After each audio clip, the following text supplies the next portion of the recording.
ചില സിനിമകളൊക്കെ നമ്മൾ കണ്ടുവന്നു കഴിഞ്ഞാൽ കുറെ ദിവസത്തേക്ക് അല്ലെങ്കിൽ കുറെ നാളത്തേക്ക് നമ്മുടെ മനസ്സിൽ ആ സിനിമയെ കുറിച്ചുള്ള കാര്യങ്ങൾ മാത്രമായിരിക്കും. ഈ ഒഡീസി കണ്ടു വന്നു കഴിഞ്ഞതിന് ശേഷം ഇപ്പോഴും മനസ്സിൽ നിന്ന് വിട്ടുപോയിട്ടുള്ള അതിന്റെ ഓരോ കാര്യങ്ങളും.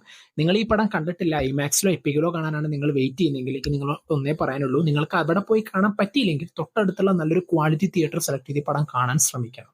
കാരണം ഫ്യൂച്ചറിൽ ഇനി വരാൻ പോകുന്ന ഒരുപാട് സിനിമയെ ഇഷ്ടപ്പെടുന്ന ആളുകൾക്ക് റെഫറൻസ് ഗൈഡായിട്ട് സജസ്റ്റ് ചെയ്യാവുന്ന one of the best movie experience അല്ലെങ്കിൽ ഒരു മാസ്റ്റർ പീസ് ഐറ്റം എന്ന് പറയാൻ പറ്റുന്ന ഒരു പടം തന്നെയാണത്.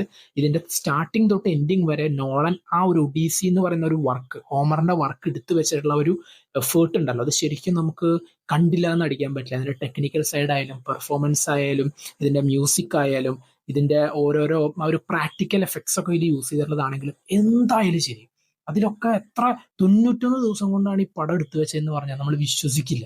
ഇത്രയും വലിയൊരു ബിഗ് ബഡ്ജറ്റ് പടം, നോളന്റെ കരിയറിലെ തന്നെ ഏറ്റവും വലിയ ബിഗ് ബഡ്ജറ്റ് പടം എന്നുള്ള ഈ പടത്തിന് നമ്മുടെ നാട്ടിൽ ഇറങ്ങുന്ന അല്ലെങ്കിൽ ഇന്ത്യയിൽ ഇറങ്ങുന്ന പല ബിഗ് ബഡ്ജറ്റ് പടങ്ങളുണ്ട്. അതിൽ ഒന്നോ രണ്ടോ പടങ്ങളൊക്കെ ആയിരിക്കും ആ ഒരു ബിഗ് ബഡ്ജറ്റ് എന്ന വാക്കിനോട് നീതി പുലർത്തുന്ന പടങ്ങളുണ്ടാവുള്ളൂ. ബാക്കിയെല്ലാം തന്നെ കട്ട ഷോക്കായിട്ടുള്ള പടങ്ങളായിരിക്കും. ഇത് എവിടെയാണ് ബിഗ് ബഡ്ജറ്റ് പടം, അല്ലെങ്കിൽ ഇതിൽ എവിടെയാണ് ഇത്രയും വർക്ക് ബഡ്ജറ്റ് ഇറക്കിയിട്ടുള്ളത് നമുക്ക് തോന്നിപ്പോകും.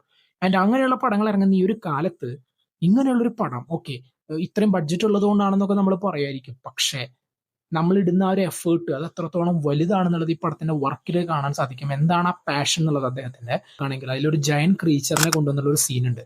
ആ സീനിൽ തന്നെ അതിന്റെയൊക്കെ ഒരു സ്ക്രീമിംഗ് സൗണ്ട് ഒക്കെ കേൾക്കുമ്പോൾ തോന്നി നോളൻ ഒരു ഹൊറർ പടം എടുത്താൽ എങ്ങനെ ഉണ്ടായിരിക്കുന്നു. കാരണം അത്രയും ഒരു ഒറിജിനാലിറ്റി ഫീൽ ചെയ്തിരുന്നു പല സീക്വൻസിലും. ഒരു ദൈവം മനുഷ്യൻ തമ്മിലുള്ള ഒരു കോൺവെർസേഷൻ സീനുകളൊക്കെ ഇത് വളരെ സിംബോളിക് ആയിട്ട് തന്നെ പറഞ്ഞു പോയിട്ടുണ്ട്. ഒരു വിഷ്വൽ ബ്യൂട്ടി എന്നതിനേക്കാൾ അപ്പുറം അതിൽ കുറച്ചൊരു ഫിലോസഫിക്കൽ മീനിങ് ഉണ്ടെന്ന് തോന്നിപ്പോയ പല സീനുകൾ ഉണ്ടായിരുന്നു. പടം നിങ്ങൾ കണ്ടിട്ടില്ലെങ്കിൽ തീർച്ചയായിട്ടും കാണാൻ ശ്രമിക്കുക. പടം കണ്ടവർ നിങ്ങളുടെ അഭിപ്രായങ്ങൾ കമന്റ് ബോക്സിൽ കമന്റ് ചെയ്യുക. കാണാത്തുണ്ടെങ്കിൽ മസ്റ്റ് ആയിട്ട് കാണാം. ഐമാക്സിലോ എപ്പിക്കലോ കണ്ടവർ നിങ്ങളുടെ കമന്റും അല്ലെങ്കിൽ നിങ്ങളുടെ എക്സ്പീരിയൻസും കമന്റ് ചെയ്യുക.